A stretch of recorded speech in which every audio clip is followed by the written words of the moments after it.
I'm really sad it's coming to a close too, because this has been a labor of love, and you all have been engaging with each other and with us, and it's been so fulfilling. Like, you're the reason why we do this, is because we want you all to feel like you have resources, and not to feel only feel like it, but to actually have tangible resources you can tap into. So thank you for showing up. Thank you for sharing space. We appreciate you so much. Without further ado, I want to introduce Dr. Peter Leo, who is going to be leading a conversation about pain management. So we're going to be talking about alternatives like CBD and traditional pain management solutions for HS patients. Thank you so much, Dr. Peter Leo, for being here with us today. We really appreciate it. Hi, everybody. Thank you so much for coming. I love the spirit of the event. It really is such a coming together. There's so much good energy here. And I know this is a really difficult condition for patients and their families and their loved ones. This is really tough. So a little bit about me. I'm a dermatologist. I'm based in Chicago. My main focus really is in using integrative approaches to get people better. And I mostly focus on atopic dermatitis or eczema. It's really been the focus of my career. So I see a lot of patients who have the itchy, oozing, bleeding, open skin.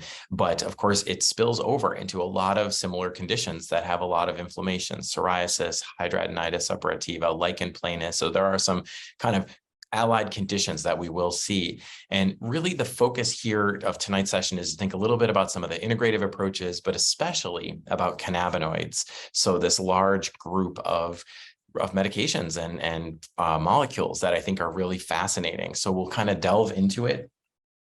These are my disclosures. There's really none relevant. There was a startup company that I was part of as an advisor, but they didn't make it. They were making a cannabinoid-based CBD type product, and they've disappeared. So they're actually gone. But a lot of over-the-counter companies I get to work with and advise in terms of making new products and trying to figure out how we can best help patients in a number of conditions. So I think, cannabinoids and cannabis and marijuana, these are all kind of connected ideas. They are very, very much in the public eye right now. Everybody's talking about them. This was just from a few years ago, the cover of Newsweek. I kind of like it. High on the hype. Pop culture says marijuana cures everything. What do scientists say? So it's kind of compelling. It's an interesting idea, and there is no doubt that there is something here. There is definitely a signal. So that's why I'm so interested in this area. I feel like there is something to talk about for sure.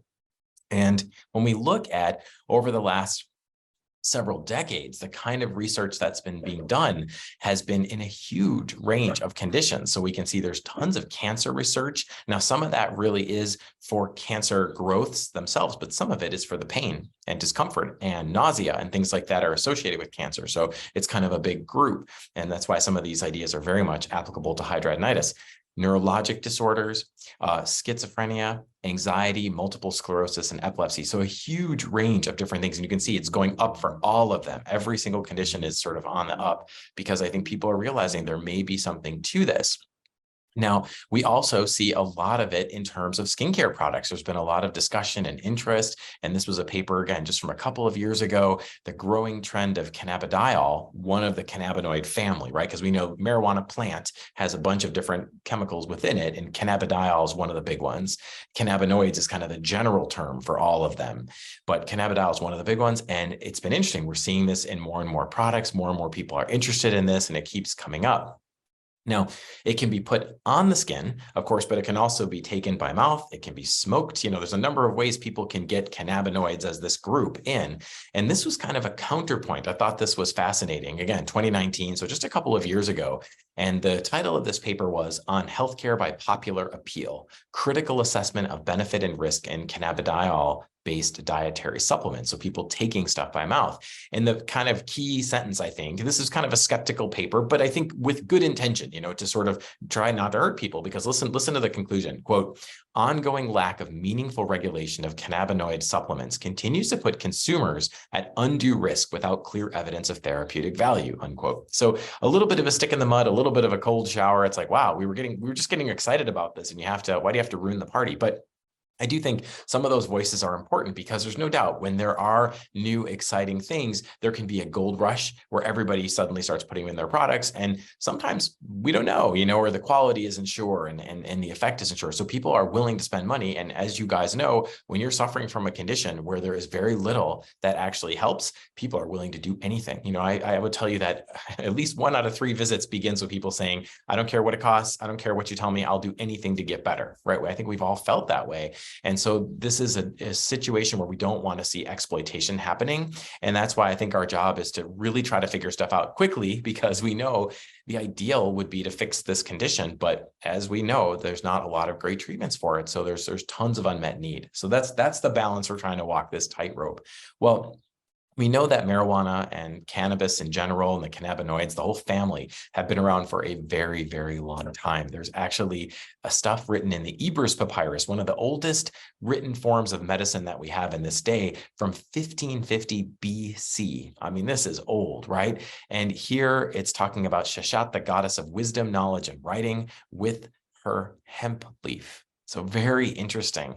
And I think that's kind of fascinating to see that the ancients really knew that this was a powerful medicinal plant. And part of our job is figuring out how can we use this? So many years this has been used. In China, there's stuff going back 5,000 years. It's pretty crazy that we have stuff, the flowers and the resins. It's been used for things, disparate conditions like fever, malaria, constipation, menstrual disorders, gout, rheumatism, pain. And interestingly, even in the Western world, kind of the modern Western world, before aspirin was developed and widespread, cannabis was used as pain remedy. So you see this, in the 1700s and beyond even. So this is kind of fascinating. There's a long history. Now, cannabinoids, again, and that term just really, oid just kind of means things that are like it. So it's this whole category of things. So as a group, they have anti-inflammatory, anti-itch, and they have pain relieving properties, which is, again, why we're talking about them in detail tonight. We know that they have some studies that show promise in treating a number of skin conditions, acne, eczema, and some other things, and they can be given a lot of different ways. We talked about the topical, so creams, ointments, gels, sprays, things like that. Oral, they can be inhaled, all these different things. And what's complicated about this, of course, on a federal level, cannabis, pot is still illegal federally, right? A lot of states have made it legal, but it's this confusing situation from a regulatory standpoint. Importantly, you can extract the parts that we think are more for the healing and for the pain relief and for the inflammatory, modulating action, and separate them from the psychoactive component, the part that makes you high. And even though you can do this, still the regulatory bodies are not totally on board all the time, and it's still confusing. I think we were all hoping that we would see federally this become legal, and that will actually open the gates. We'll talk about that more in a little bit, but that's important to know that you don't have to be high for some of the molecules to work. So there are a number of different types of cannabinoids. There are what are called the endocannabinoids. These are the ones that we make in our own body. They're the phytocannabinoids. Those are the ones that come from plants. And then there are synthetic ones. People have actually figured out ways to make their own, which is pretty fascinating. And we are learning more and more about this. The pathway that they are made is kind of fascinating. And you can see they go through these different stages when they're being produced in Mother Nature. And there are a whole bunch of them. So you can see CBG, and then we have things like CBD. We have the delta-9 THC, the tetrahydrocannabinol. That's like the part that makes you high. So the THC is the one molecule. In fact, it's the only one of all the different families. I mean, this is like a representation, but there's apparently hundreds of different molecules that are in this family, but really only one makes you high, and that's the delta-9 THC. Everything else still has effects on these cannabinoid receptors, but doesn't seem to make people feel high. So that's good and bad. I mean, depending on what you want. I think for our purposes, I'm more interested in the inflammation effect and the pain healing effect. So I'd love to be able to separate them, because if you've got to go to work, it's hard to be at work if you're high and things like that. So we want to be able to understand what's doing what. There have been tons of studies, particularly in mice models, for looking at their effect on inflammation, dozens and dozens of studies. It's pretty amazing. And I would say that we are beyond any reasonable doubt that CBD in general, the cannabinoids in particular, they have an anti-inflammatory effect. I think that's sort of a done deal. Like nobody needs any more proof that it happens. The problem is, what is the magnitude of that effect?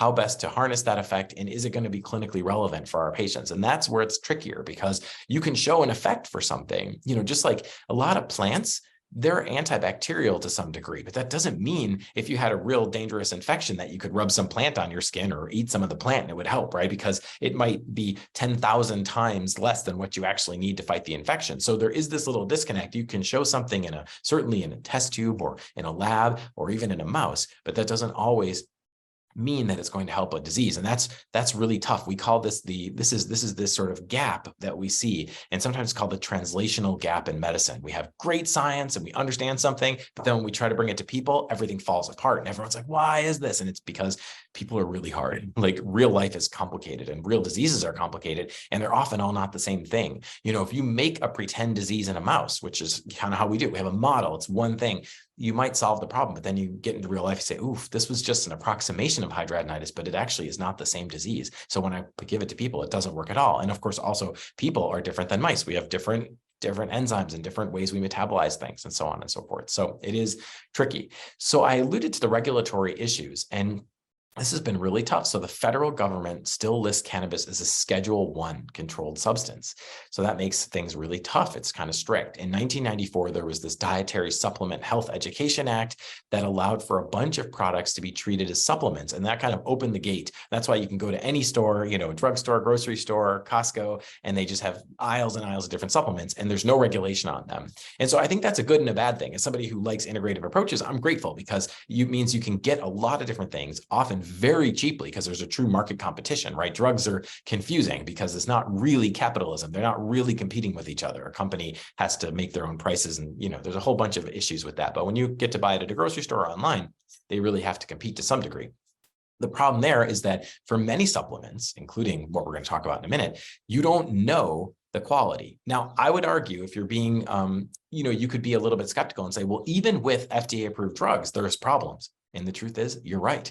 Even in the best scenarios, with good oversight, the best practices for manufacturing, all the tests and hoops they have to jump through, there's still problems with drugs, right? There's all sorts of shenanigans. So you can only imagine that when you open it up completely, that it can be the Wild West.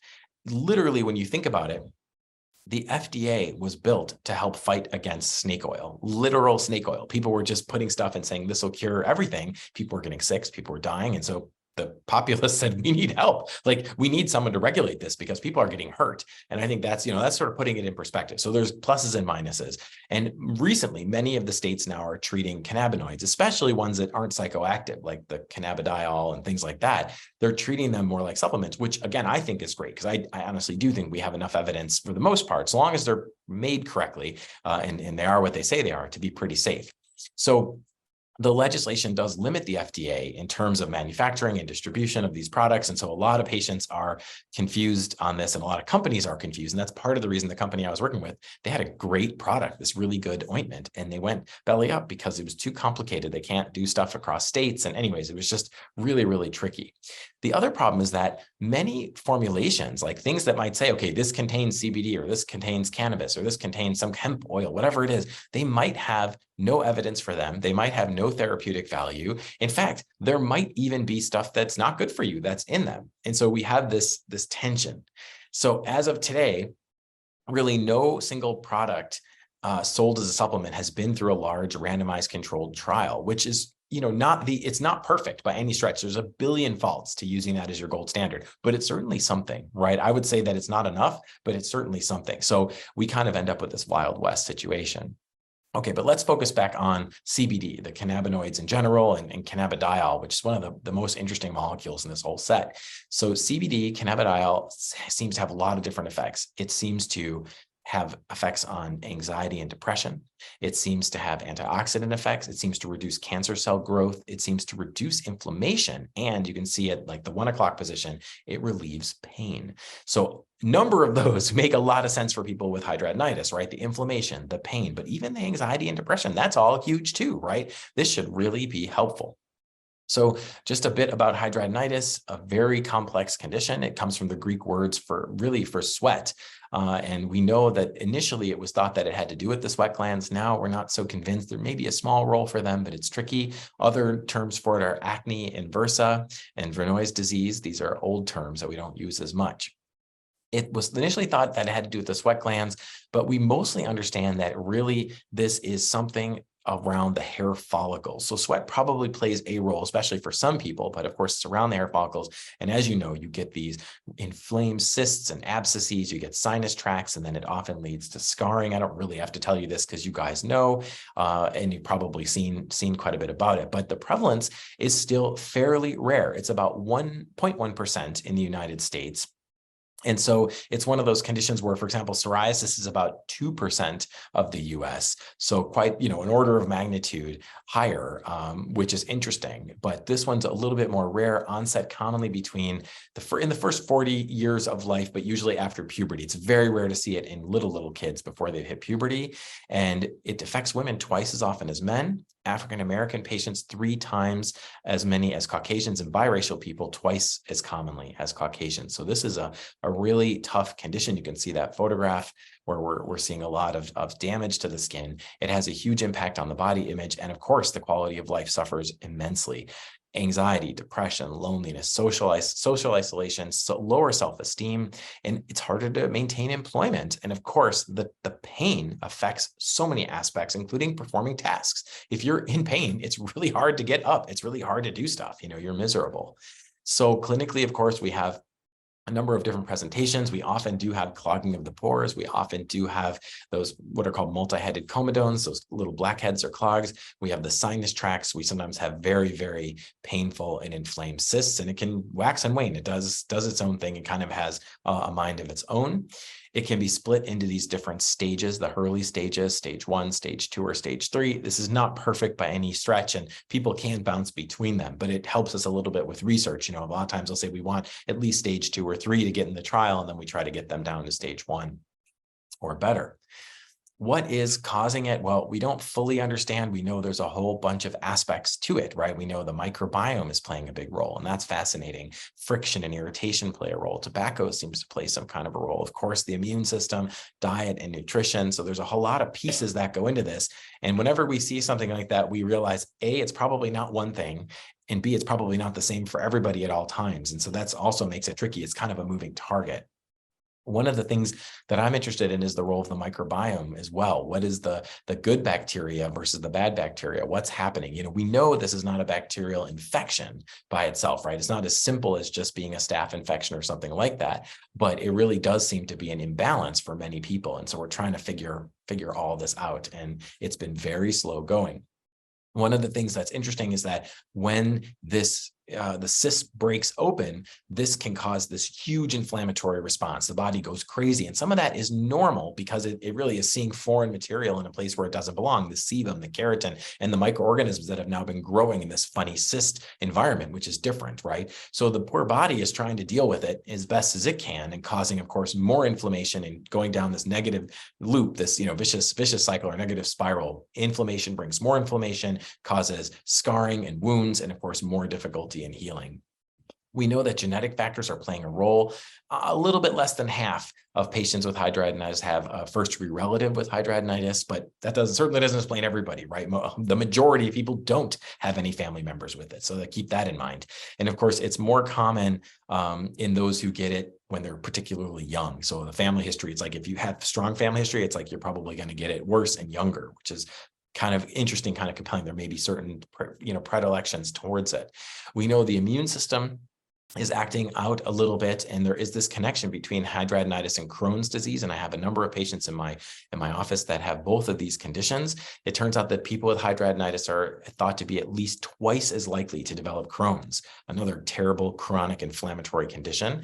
And we know even under the microscope, there are some similarities. There are a couple of gene mutations that suggest there really is some kind of a connection between them as well. Of course, we know that hormones are playing a role as well. Sometimes it can improve when we block some of the androgen hormones. And there was a study of 66 women with hidradenitis suppurativa.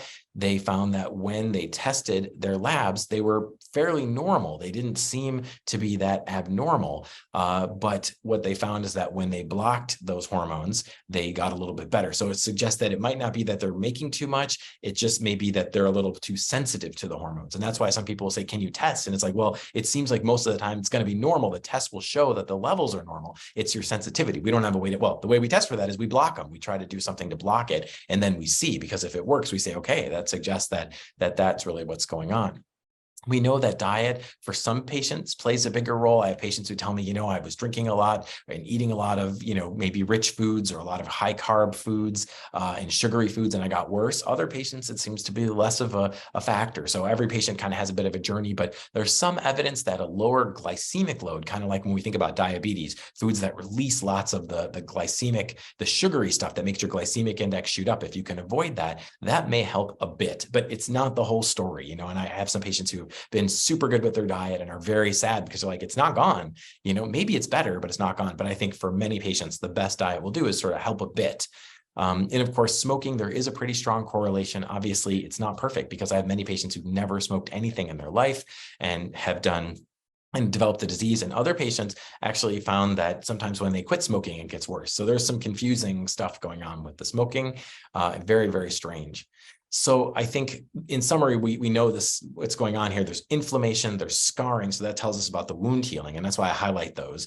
We know there's a big impact on quality of life. We know there's some connection with genetics, with the hair follicles themselves, the microbiome, and then some lifestyle factors. So when we're thinking about it holistically, we're doing a lot of these things. And you've heard these things over and over. Stop smoking if you're smoking. Some people, if they're carrying extra weight, losing some weight may help. Changing the diet to avoid some of the glycemic index foods can really help, lowering that. And then really good wound care. How do we maximize our wound care? And how do we support people? Because that's a huge problem. If you're depressed and anxious, it's really hard to do any of those things, right? It's 10 times harder. So between the pain and the mental health, we have to try to work.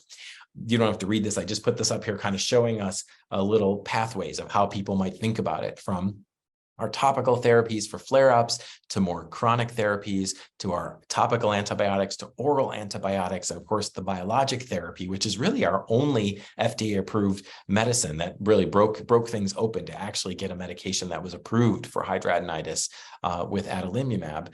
So that was kind of exciting. But we know even in the best cases, there's still a huge group of people that are undertreated and still have a huge amount of unmet need. So even if you get somebody better, they still often have quite a bit of HS. So let's focus on the star of our evening, which is the cannabinoid system. So we talked about the differing effects. And so this is a little graphic of the skin showing us some of the different aspects, and you'll recognize some of the players. We see those hair follicles. We see some of the nerve endings. We see the inflammatory cells, the immune cells. And so it turns out those are all very intimately related with HS. So if we could decrease the pain, if we could decrease the inflammation, and in theory, if we could affect the hair growth and maybe the skin around the hair, because it can actually help decrease proliferation of the skin, and it can decrease some of that inflammation on the top layers, that may help us prevent the clogging in the first place. So this could be a really powerful treatment. Cannabinoids could be a great fit for hidradenitis. Now, it wouldn't be a balanced lecture if we didn't talk about some of the potential side effects. So I will say that in full disclosure, CBD, cannabidiol, doesn't really have many side effects that we know of. So these are side effects from marijuana, from cannabis. If you are taking cannabis, or marijuana extract, smoking it, eating it, whatever it is, we know that it can be a sedative. It can have psychological effects. It can affect your perception, your motor function. Some people we think can become dependent on it, right? There are pot smokers who really need it to feel normal, and that's concerning. We know that it can make your eyes get red, conjunctival injection. Sometimes we think it can increase the risk of a heart attack. It, of course, can cause, if you're smoking it, it can cause respiratory issues. It's breathing in, burning stuff, which is not good for your lungs. For your gut, it can decrease the gut mobility and maybe increases the risk of hepatic fibrosis, where your liver gets inflamed, probably a small number there. But, these are the things that are discussed. And there may be some effects on reproductive ability and on the immune system. It's confusing when we're using full marijuana plant. I would say I'm happy to report that for cannabidiol and a lot of the other cannabinoids, they really don't have these features with them. So they end up being fairly safe overall. So this is fascinating because we know that acne and hidradenitis suppurativa are close cousins, right? One of the other names for hidradenitis was acne inversa, acne kind of in the folds, armpits, groin, right under the breast area.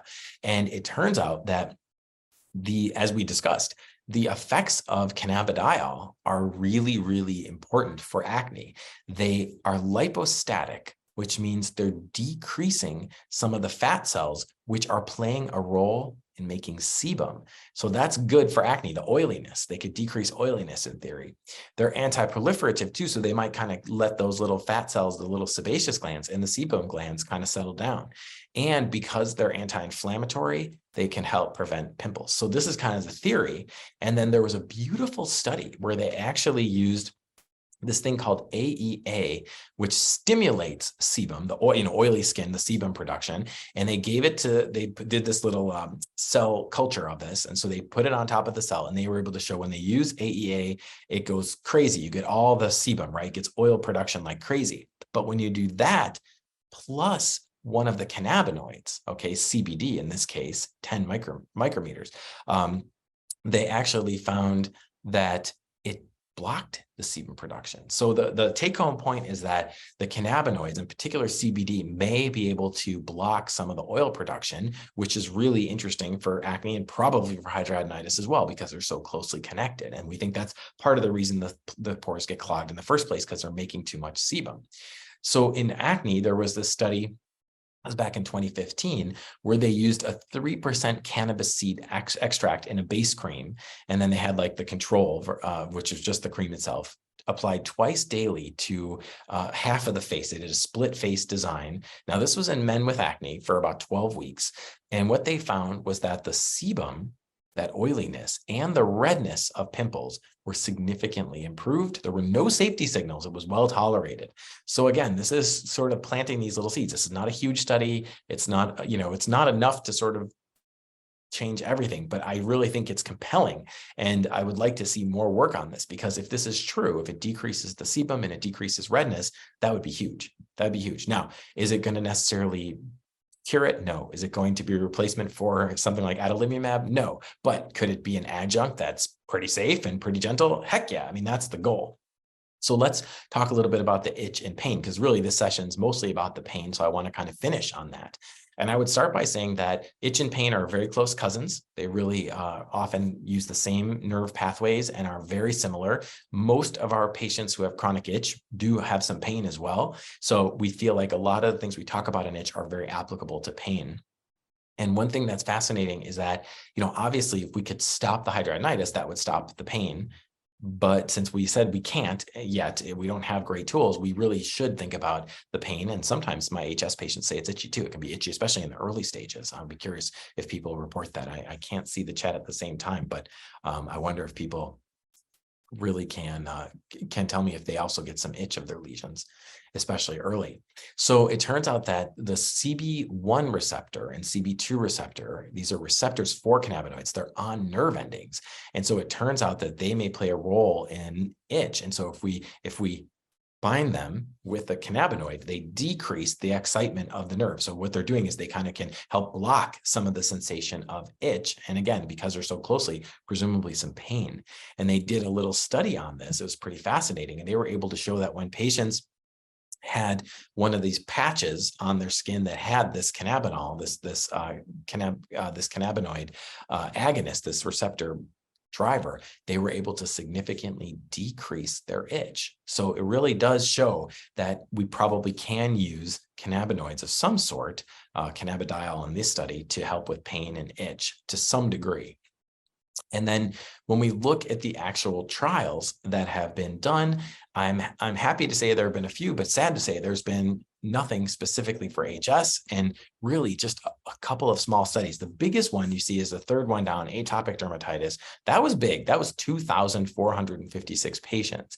And they really did show with one of the cannabinoids, in that case, it was PEA, which is palmitoyl ethanolamide. They found that that one helped with the symptoms, the itch. It helped with their condition. They use less topical steroids, and it helped with their sleep. And this was a topical one. So that's pretty cool. The other ones you can see are very small. The steatotic eczema was only 60 patients. It did help a bit, but there was no real difference in the skin barrier. And then the chronic itch patient actually didn't show a difference for PEA compared to the control group. And then the top one is the most interesting for us. So this was a study by Ali et al., Ali and others, and it was the safety and efficacy of that 3% cannabis seeds that we talked about. And that was that single blinded but split face. And they really did see that decrease in the sebum and the redness. But that's what we're working with. So if you're talking to your doctor saying, why can't we do this? Isn't there enough evidence? This is why they might be hesitant. Some I think are embracing it and using it, but I think some are going to say, well, gosh, we just don't know that much about it. We have relatively little evidence in dermatology at this point. So that makes our life really, really tricky. So what if we want to try it though? As I've said, I think there's at least some reasons to try it. I think it's still interesting and it might be safe to do. We have everything we suggest seems like it's fairly safe. We talked about some of the risks of cannabis itself, but how do we pick? So I would say that it's really tough, but there are a couple of things to help us. The first thing, because again, we don't have an oversight. We don't have an FDA saying this is true, this is crap, this is well made, this isn't this. It's what they said is in there is actually in there. But there are a couple of things. So number one, does it meet one of the following quality standards? We want it to be one of these three. So the CGMP, or current good manufacturing practices, that's an FDA certification for companies making stuff that's not necessarily FDA approved, but it sort of says their manufacturing, their facilities and their practices are good. That's a great stamp of approval. In Europe, Australia, and Canada, they have their own versions, and that would be fine if it's an imported product. There's also a National Science Foundation international certification. So any of those or multiples of those would be great. That's going to put it in a higher domain because it really is hard to get those to some degree and takes extra work. Does the company have an independent adverse event reporting program? They really should, because if something goes wrong and there's nowhere to report it, it's really kind of a bad sign. We want a company that really will stand by it, even for the supplements, because stuff can happen. We want to make sure they're tracking it.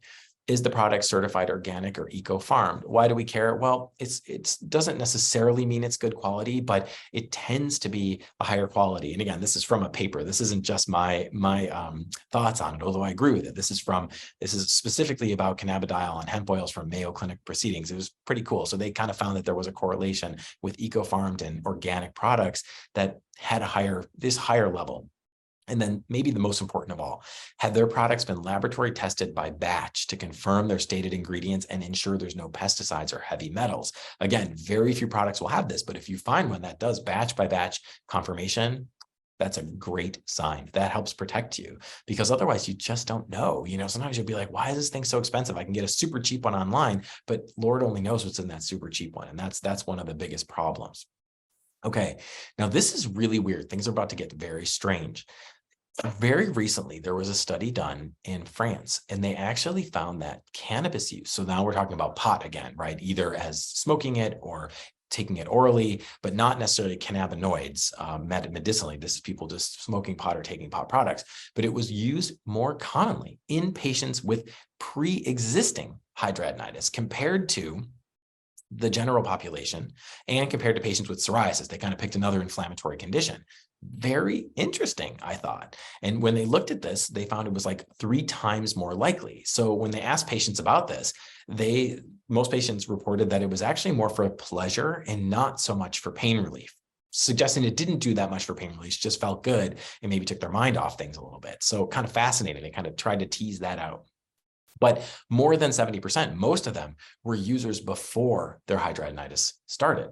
So one question that the paper brought up, I think, it's a French study. They were really looking at it in earnest, and it's published in a very reputable journal. So I think it's a good question, but their question is, could cannabis actually trigger hidradenitis? It's a little scary. I don't know. So fascinating. I will say that a lot of my patients with HS are pot users, but some of them started after. to get that pleasure or to try to do something with it. So I just put that out there just as a counterpoint and to keep, kind of keep a balance there. So in conclusion, tremendous potential with really strong scientific underpinnings for cannabinoids in HS. We know that it can help to some degree in acne, of course, with itch, atopic dermatitis, and we have some indirect data that it should be helpful, at least in some such situations or scenarios with hidradenitis. I think the truth is that we don't really know, though, which cannabinoid, which route of administration, how much should we use, all these different things. Is there a particular vehicle if we're going to do it topically? Can you just, seems like just smoking pot's probably not enough from that study. That was a fairly big study. So what do we do to get this? And I think for now, the best I can say is we kind of have to be careful. We have to go with eyes open because we just don't know. But hopefully with more discussion and people talking to their providers and asking those questions, and hopefully with some funding, people will be able to do more studies so we can learn a lot more and try to get to the bottom of this. Thank you so much, Dr. Leo, for this amazing, thorough conversation about CBD. I really appreciate the just well-rounded look at using cannabis and just also providing us with some clinical trials from other spaces that help us to understand like the power of CBD or just like the negative, effects that it may have. So I think that things like this really help patients to make an informed decision about what they want to do. So thank you so much for everything that you've done today. My pleasure. I see in the Q&A box, if we're going to a CBD dealer or dispensary, what kinds of specific cannabinoids should we request for anti-inflammation, itching during wound healing, and flare pain? Should we consider multiple products? Yes. I think honestly, and I hope this, I hope this isn't, doesn't sound flippant, but I mean it. I really think a good dispensary, the people working there, they know a lot. They actually know more than us because they're really talking to people every day. And so this is what we see early, in early times, like the people who are on the ground are going to know more. So I would ask them and say, listen, I've got these painful sores. I have a wound healing issue. Can you help me? And I would love it. I wish we could do something, maybe even a crowdsource kind of thing to get some opinions and get some ideas. And if people keep saying, hey, this particular thing worked, this really is helpful, that would help bubble it up to the top. And then we could get it into the hands of the right people to do a proper trial. That would be amazing. Yeah, absolutely. And we have a question about RSO oil, Rick Simpson oil.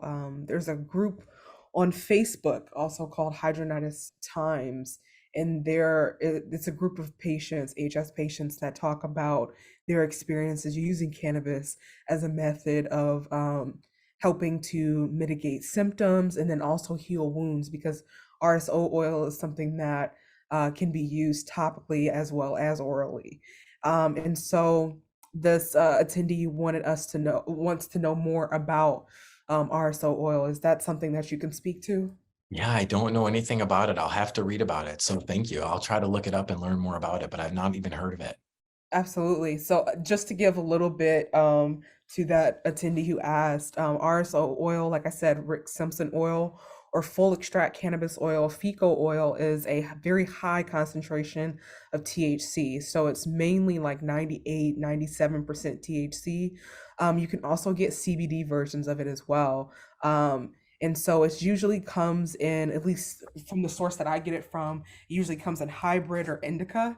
I have never seen a sativa. I mean, I haven't seen personally a sativa with the company that I purchased mine from, but it has been helpful internally and externally.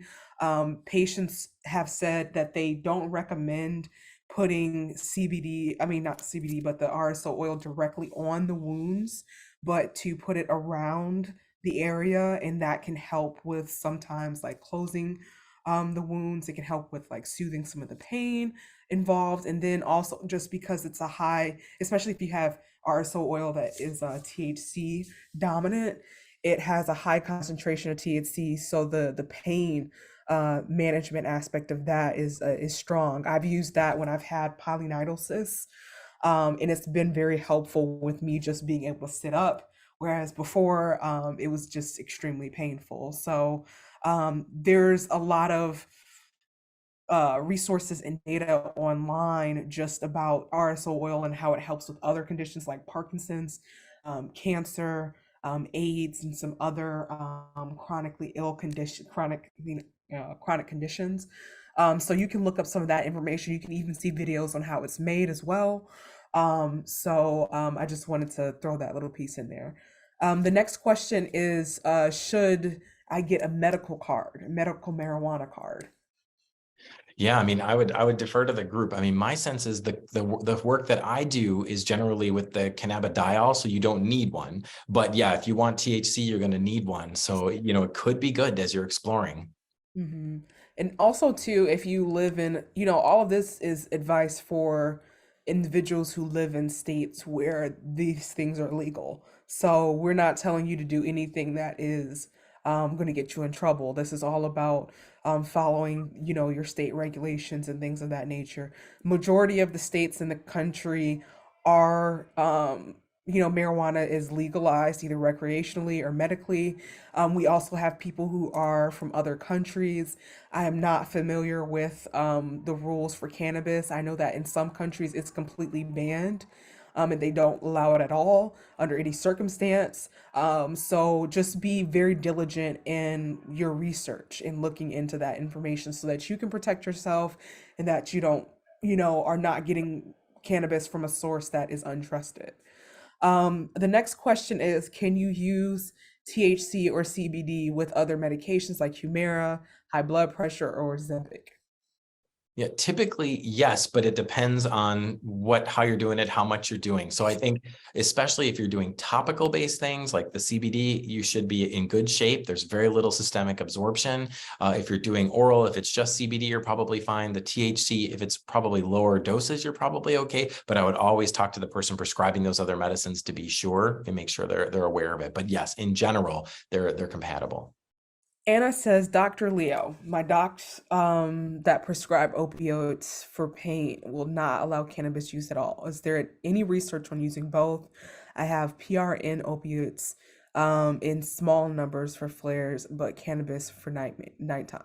Interesting. Yeah, I don't know. It's funny. I don't know. I don't know of any direct research showing both. My sense is that I don't necessarily see why they would be bad to use together. If anything, I mean, if the cannabinoids helped you not need the opioids, that would be a win, right? I feel like that would be win-win. So yeah, maybe, yeah, talking to them, maybe if you can get another opinion from a pain specialist, that might be neat to see if there is somebody who would be willing to integrate, especially again, it's not that you want them both all the time. You're maybe trying to transition. So I think it's worth bringing it up again and maybe pitching it that way.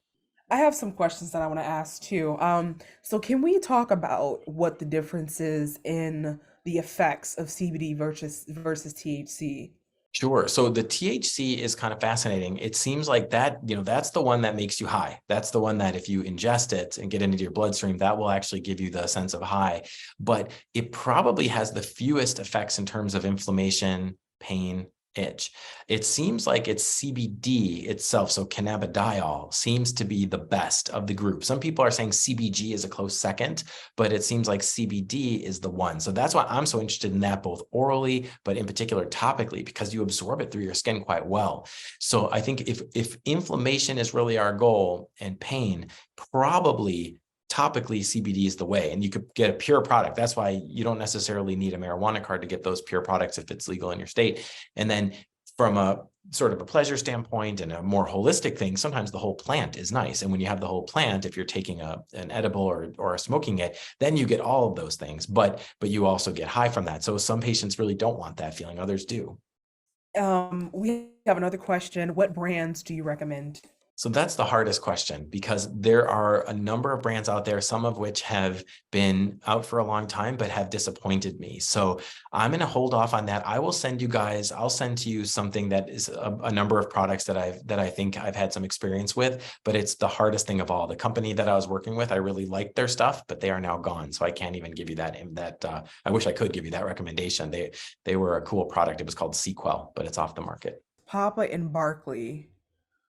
Um, they have different, I'll post the link in the chat. They have like hemp relief balms and things of that nature. So all of this stuff is very much, I think hemp is legal, right?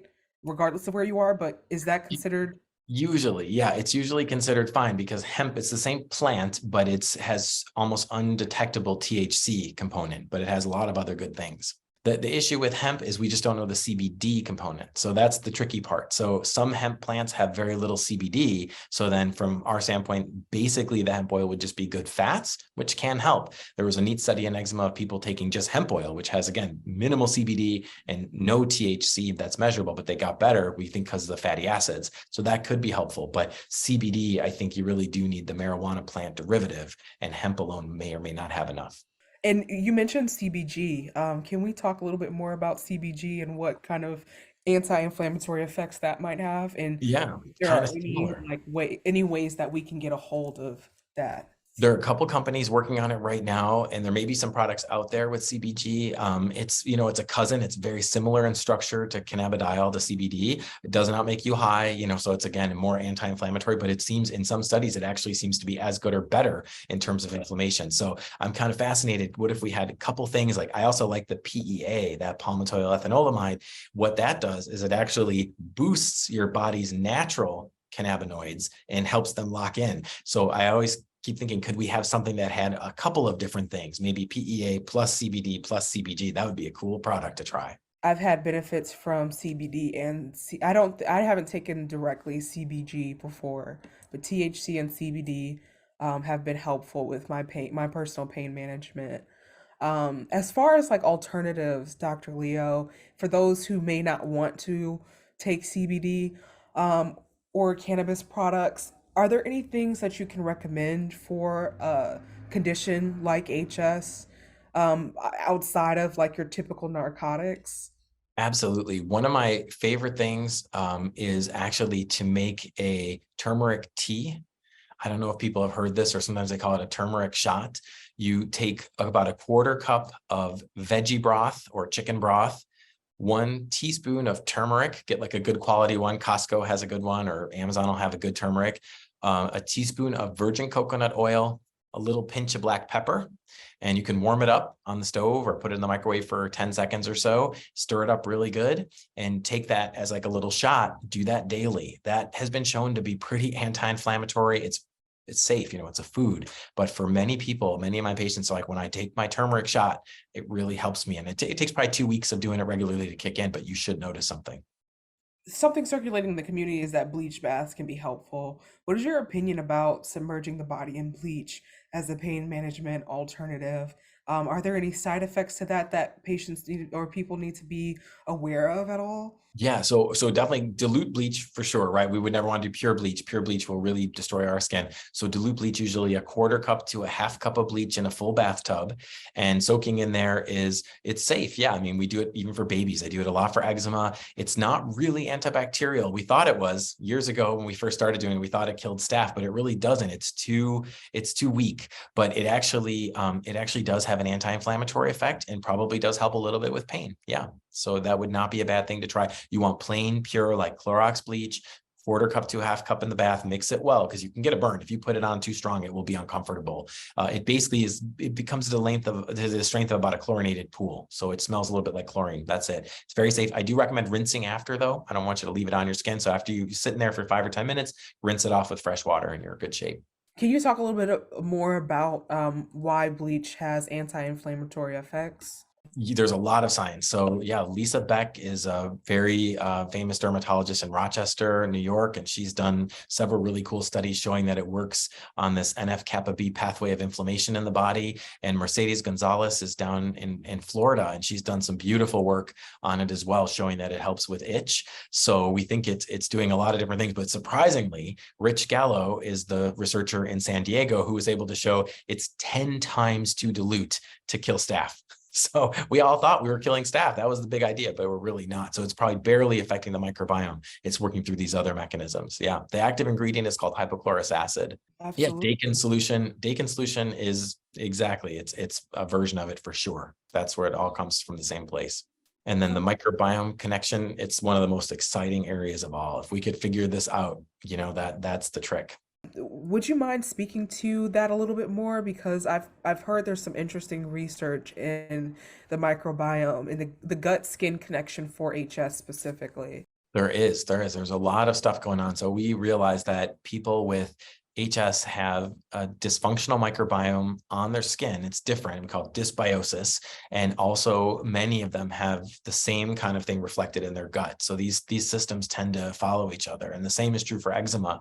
The gut and the skin microbiome is off. Now, we have a number of different ways we're trying to treat it. And I just published a study using a topical probiotic spray for atopic dermatitis for eczema, and it actually helped. It really did help. So that's pretty cool. We'll see where it all leads, but I think there's something to that. The other approach is to use something like chlorhexidine. That's what that CHG is, and that's antibacterial. People also use things like benzoyl peroxide and things like that. That can help locally. I think it can. The problem is it's just really hard on your microbiome. So it kind of beats it up, and you hope that it kind of bounces back better, but ideally, we'd love to put the good guys in place and help rebalance it rather than just keep hitting with antibiotics, either topically or orally. It's interesting that you're saying that you could use a probiotic spray on the skin. I'm curious, internally for the gut, what are some of the methods that we can use to help rebalance that gut? I've heard, introducing new bacteria into the gut can be helpful, and also managing candida levels as well in the gut can be helpful for HS patients. Can you speak a little bit more to those things? Yeah, I would say that the first thing is that we don't know. So that I would preface it by saying we don't know. There's more questions than answers. And anybody who's really confident is full of baloney. So just be careful. Somebody's like, oh, we got this all figured out. I know exactly what to give. No way. It's super complex and it changes all the time. So the best advice I would say, generally speaking, is if we're going to take probiotics, which means live healthy bacteria, then ideally you're going to want to take mixed strains, and you're going to want to get a brand that's been well studied. So I'll tell you the brand. I have no connection to them, but the one that I like, I'll put it in the chat here. It's very, very nice. It has a number of mixed strains, and many of those strains have been studied in different inflammatory conditions, and it's relatively inexpensive, because the other trick is that sometimes people will say, you have to buy my particular probiotic strain, and it's $150 a month or something crazy. In general, there's not evidence to suggest that that's going to be any better than one we're going to get. So probiotics can help to some degree, we think, but again, more questions than answers. The next one is healthy diet. We want to eat a lot of non-digestible fiber, because that is what we call a prebiotic, right? The good fuel for the good bacteria in our colon.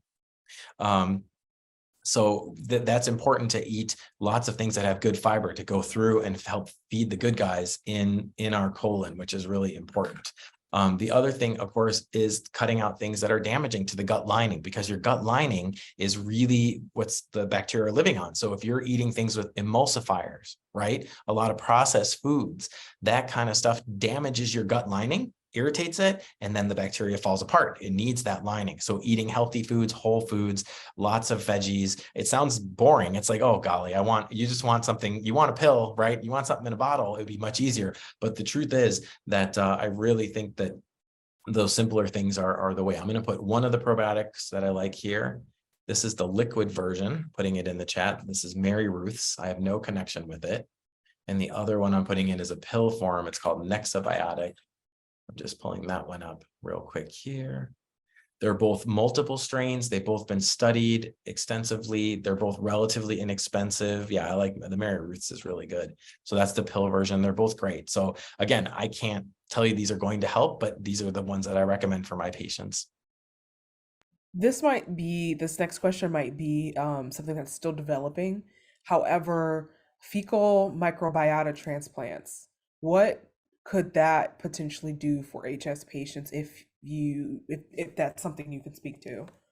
Yeah, we wrote a paper up. We actually had a patient who, with alopecia areata, the hair loss condition, who actually got much better when they had a fecal transplant. So we wrote that paper up. We think that it's one of those things that it could help, but there's really not much data on it yet. Fecal transplants are kind of dangerous still. They're still working out all the kinks. They're really hard to get. And almost for sure, outside of a study, it would be almost impossible to get someone to do it for this, because we just don't know enough. How can a person use natural cannabis for pain management without the side effects of being high?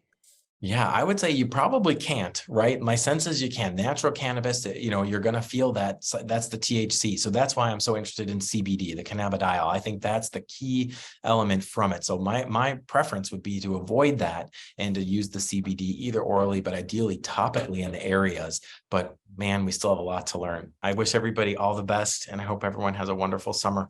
Yes, thank you so much. Have a great evening. Bye now. I want to thank our sponsors, UCB, Burt's Bees. Thank you to My Magic Healer. Thank you to 100 Page Journals. And thank you so much to Designs by Muriel. Each one of you have made this summit possible. If you need any other resources, please reach out to us. Our email address is contact@theahsid.org. We have tons of resources from connecting you to other patient organizations to HS specialists. We even have connections to these vendors who can potentially help with managing some symptoms with HS.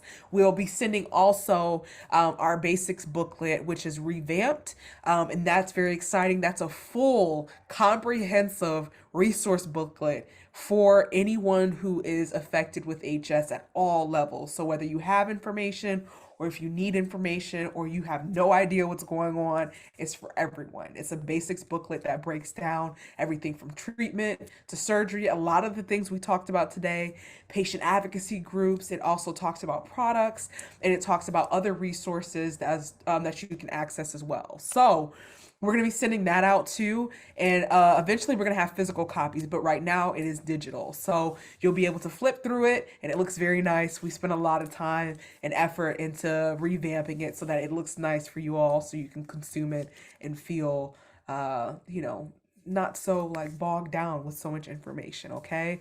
Because there's a lot of information out there and not all of it is correct. It's this booklet has been vetted by dermatologists and specialists and also other patient advocacy groups in the community who are very much trusted. So you're getting very great information, okay?